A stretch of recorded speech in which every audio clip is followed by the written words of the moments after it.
School वालों के भी बड़े चोचले हैं। तो अब हमने सोचा कि अभी थोड़ा टाइम है, तो यहाँ पास में ही अभी हम मेले में पहुँच चुके हैं।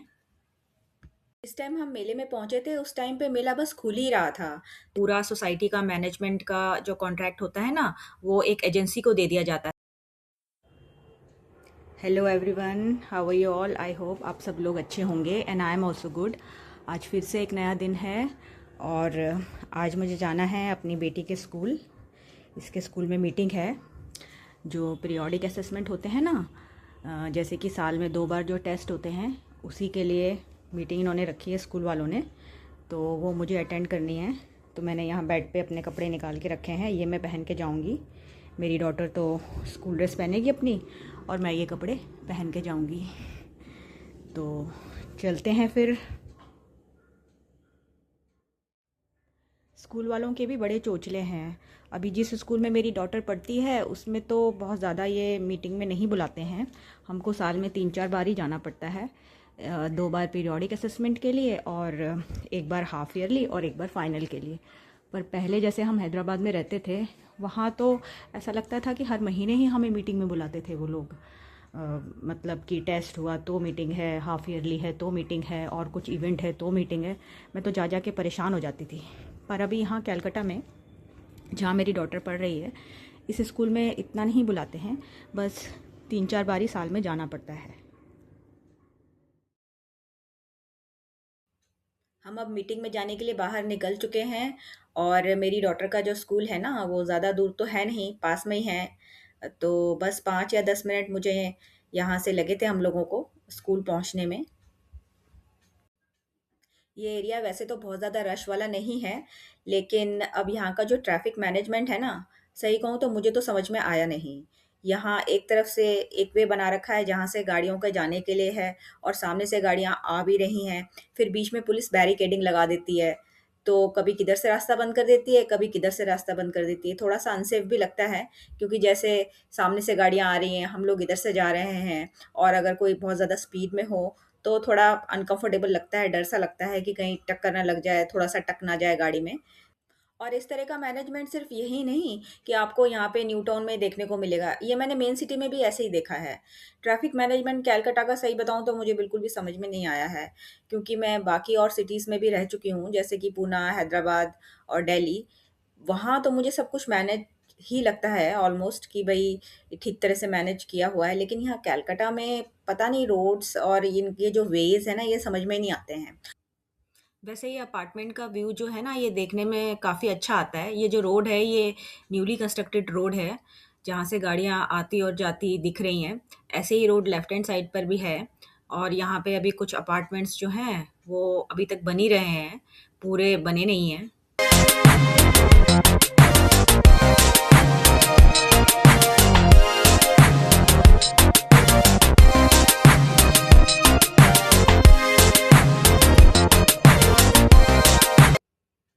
एक चीज़ मैं देखती हूँ कि शहर चाहे कोई सा भी हो, लेकिन लोग सड़कों पे ना धीरे चलने को तैयार ही नहीं है। जिसे देखो वो दौड़ने को लगा हुआ है, पता नहीं किस बात की जल्दी है। आप अगर पीक आवर्स में जाओ तब भी गाड़ियाँ दौड़ती हुई नज़र आएँगी, और अगर आप आफ्टरनून में या फिर ऐसे टाइम पे जाओ जबकि ज़्यादा रश नहीं होता है, तो भी बहुत तेज़ स्पीड से आपको गाड़ियाँ जाती हुई नज़र आ जाएँगी, जो कि मैं तो बिल्कुल भी पसंद नहीं करती हूँ।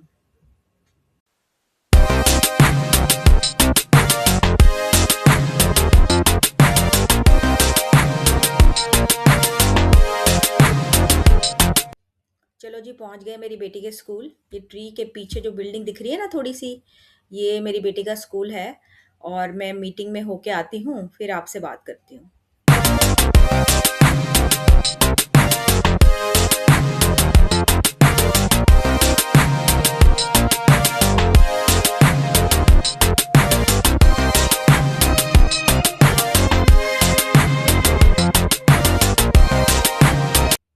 मीटिंग में ज़्यादा टाइम नहीं लगा, हार्डली 15 मिनट्स हमें वेट करना पड़ा होगा और हमारा नंबर आ गया। तो हमने सोचा कि अभी थोड़ा टाइम है, तो यहाँ पास में ही, इसके स्कूल के पास में ही एक मेला लगा है, तो क्यों ना वहाँ विज़िट कर लिया जाए।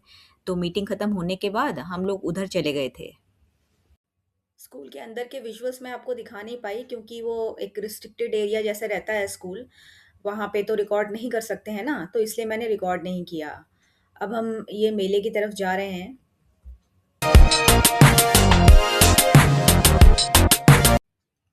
यहाँ पे 2-3 ग्राउंड हैं जहाँ पे विंटर के सीज़न में मेले लगते हैं और ये सारे के सारे ग्राउंड ना हमारे घर से पास ही हैं।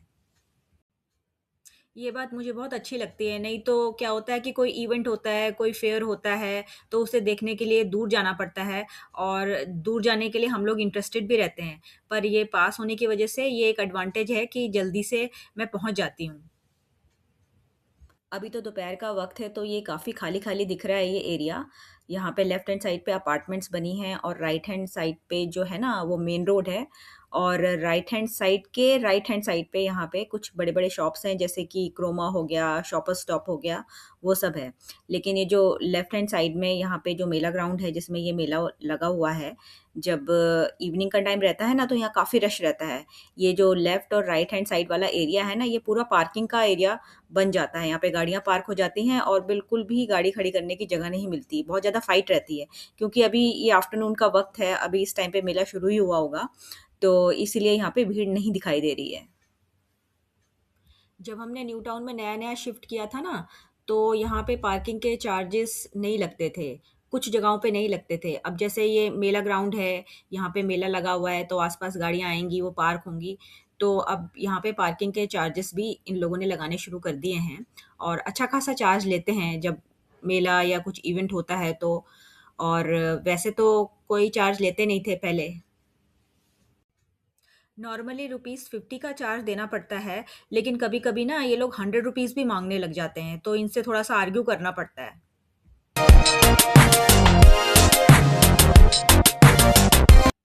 यहाँ पे जो पेड़ दिख रहे हैं ना लेफ्ट हैंड साइड में, इसमें भी इन्होंने ना लाइटनिंग कर रखी है, लेकिन क्योंकि ये दोपहर का वक़्त है, तो वो लाइट अभी जल नहीं रही है, इसलिए मैं दिखा नहीं पाऊँगी, नहीं तो रात को तो ये बहुत ही सुंदर लगता है। ये आस-पास के पेड़ों पे भी ना लाइटनिंग कर देते हैं, जब मेले वगैरह लगते हैं तो, और जब वो रात को जलता है ना, तो बहुत ही सुंदर दिखाई देता है, अच्छा व्यू आता है।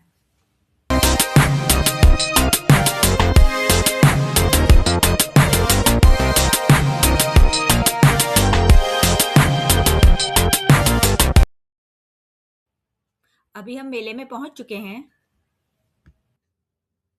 सर्दियों के टाइम में यहाँ पे ना बहुत सारे मेले लगते रहते हैं और गर्मियों में तो बहुत गर्मी रहती है, तो बाहर निकलना बहुत ज़्यादा मुश्किल सा लगता है। लेकिन जैसे दिसंबर, जनवरी, फरवरी, अलग-अलग तरीके के मेले यहाँ पे लगते रहते हैं। अभी हम जिस मेले में आए हैं, ये एक हैंडीक्राफ्ट का मेला है। इस मेले में हाउस होल्ड से रिलेटेड ऑलमोस्ट सब कुछ मिलेगा, जैसे कि बर्तन हो गए और बैग्स हो गए, क्रॉकरी हो गई, क्लोथ्स हो गए, इमिटेशन ज्वेलरी हो गई, मतलब सारा ही सामान लगभग यहाँ पे मिलेगा। डेकोरेटिव आइटम्स हैं जैसे, और भी बहुत सारी चीज़ें हैं। और साइड में इन्होंने फूड कोर्ट और वॉशरूम भी बनाया हुआ है, जो मैं वीडियो में कवर नहीं कर पाई।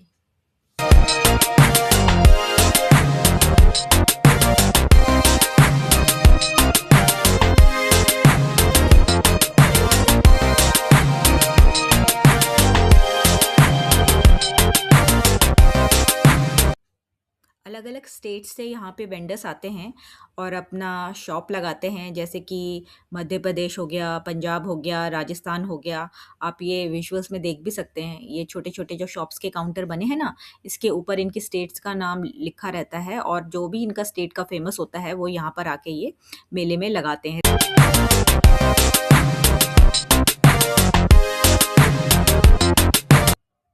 जिस टाइम हम मेले में पहुँचे थे, उस टाइम पे मेला बस खुल ही रहा था, तो इसलिए ज़्यादा कुछ पता नहीं चल रहा। अभी तो ये शॉप्स लग ही रहे हैं, अभी तो ये शॉप लगेंगे, उसके बाद में लोग आना धीरे-धीरे शुरू होंगे। शायद सेकंड हाफ के बाद थोड़ी भीड़ होने लगे, क्योंकि यहाँ पे वेस्ट बंगाल में अंधेरा भी जल्दी हो जाता है ना, तो साढ़े 4-5 बजे के बाद अंधेरा-सा होने लगता है।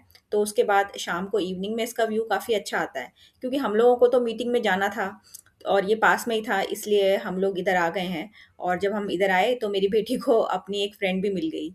वो लोग भी मीटिंग से डायरेक्टली इधर आ गए थे देखने के लिए।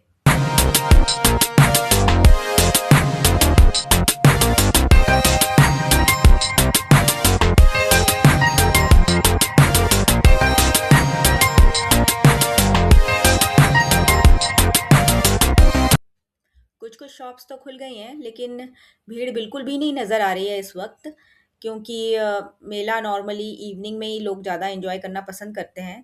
पर क्योंकि अभी वेदर ऐसा है, थोड़ा ठंडा है, तो धूप में अगर हम घूमेंगे, थोड़ा-सा चलेंगे तो उससे कोई परेशानी नहीं होगी, इसलिए हम लोगों ने एक चक्कर मेले का लगा लिया।